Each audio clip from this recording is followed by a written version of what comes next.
Assalamu alaikum students, how are you? I'm your physics teacher Zain Ali, back with another important topic for you. Our chapter is simple harmonic motion and today's topic is about the ripple tank.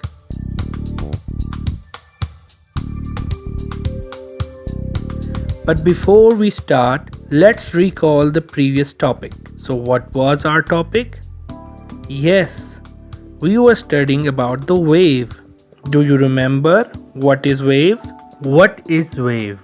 Wave is the disturbance in the medium which causes the particles to undergo vibratory motion about their mean position in equal intervals. Let's talk about some features of waves. The little hill-like structures on the wave is called the crest. The regions where wave is dipping is called its trough. The frequency. The numbers of vibration in 1 second is called the frequency. In this picture, the wave is completing 4 vibrations in 1 second. So we can say that it has a frequency of 4 Hz. The wavelength.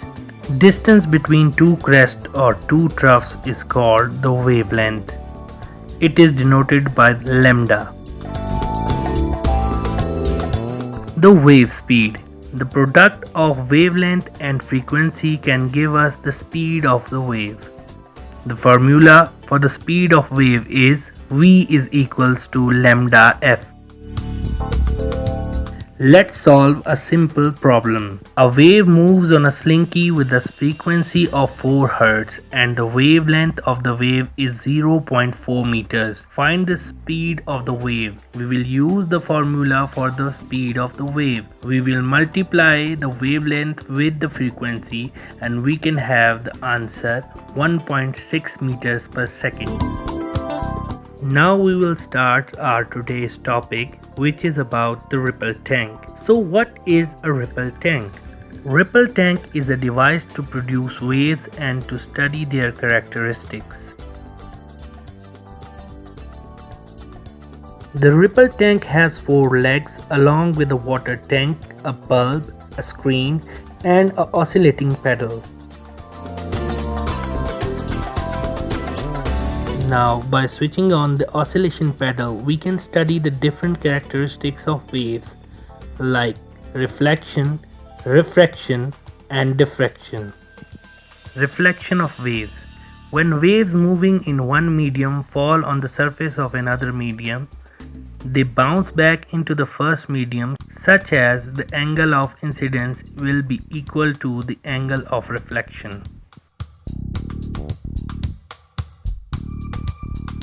When we switch on the oscillation pedal, the wave starts to form on the ripple tank. As they hit the other medium, it bounces back and the angle of incidence will be equal to the angle of reflection. Let's see an experiment. Let's take a look at reflection. When I make a straight wave, it does in fact bounce back off the edge of the ripple tank.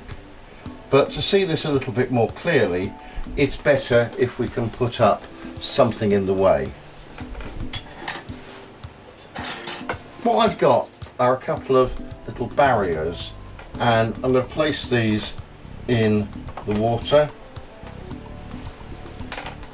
They make a peculiar shadow,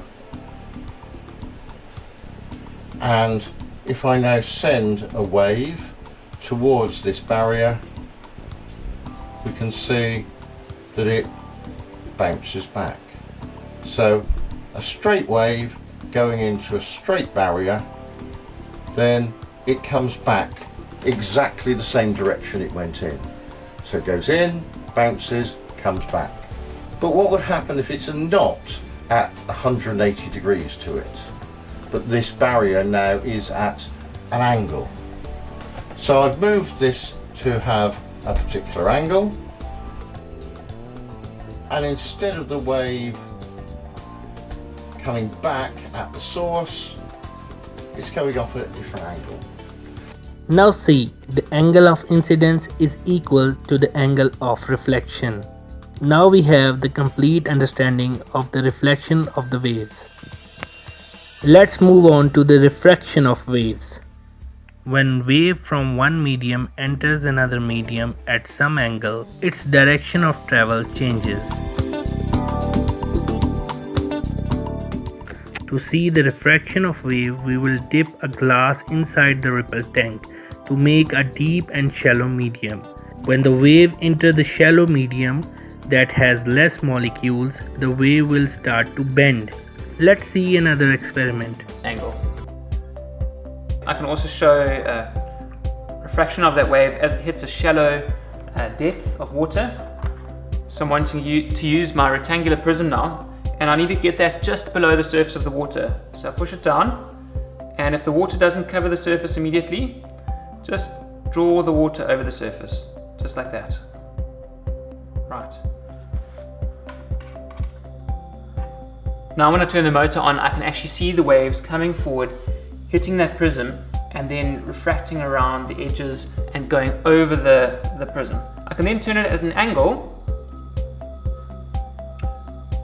to see how the wave would interact if it was hitting that shallow water at an angle along the edge of it. Then to really see it clearly, I'm going to use the stroboscope. I'm going to get an angle where I can see underneath the tank really well, and then turn the stroboscope until it matches the frequency of the wave. And then I can really start to get a clear image of what the waves are doing around that prism. And there we have it. I hope you enjoy using this in the classroom. As you can see, the waves are changing their direction when they enter into the second medium. Diffraction of waves. Bending and spreading of waves around the sharp edges or the corner of the obstacles is called diffraction. The next thing I want to look at is what happens to a water wave when it passes through an aperture. Well, I've fitted an aperture here, but it's rather too wide for what I need at the moment. So if I fit these sliding doors, I can make an aperture that's about 3 centimeters across. And if you now look at the screen, you can see that as the waves pass through the aperture, they spread out.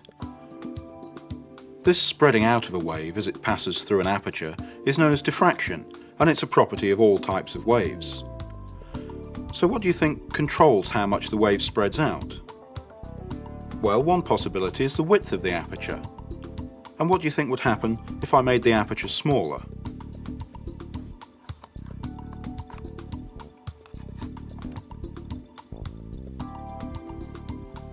Well, you might be surprised to learn that a narrower aperture leads to more spreading out of the wave, more diffraction. If instead I make the aperture wider,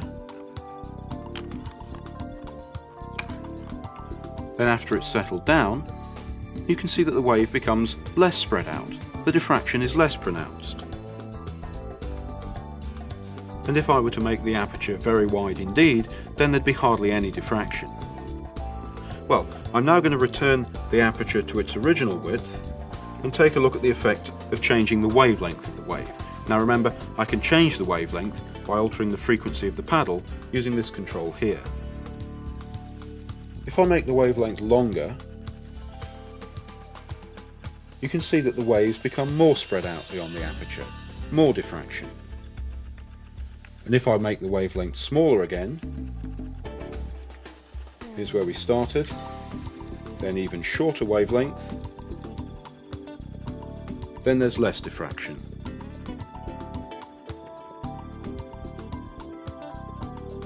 So here are the two separate factors that affect the diffraction of a wave passing through an aperture. The wave spreads out more if the aperture is made narrower, or if the wavelength of the wave is increased. And conversely, it spreads out less with a wider aperture or a shorter wavelength.